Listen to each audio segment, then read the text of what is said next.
احلى متابعين في الدنيا، اشترك في قناه اخبار الفنانين مع نادين عشان تعرف كل الاخبار الجديده، اوعى تنسى كومنت واللايك.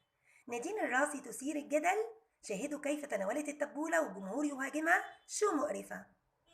انتشر فيديو عبر مواقع التواصل الاجتماعي للممثله نادين الراسي اللي ظهرت فيه تتذوق التبوله ثم تعيد الملعقه الى الطبق.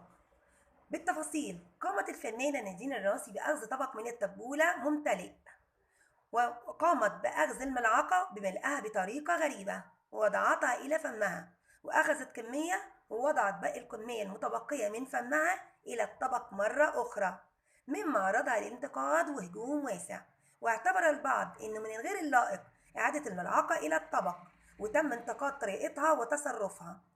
وعلق بعض المنتقدين شو مقرفة بالملعقة، رجعت حطتها بالجات ونسيت خيها، روحي اتعلمي النظافة وغيرها من الانتقادات الجارحة.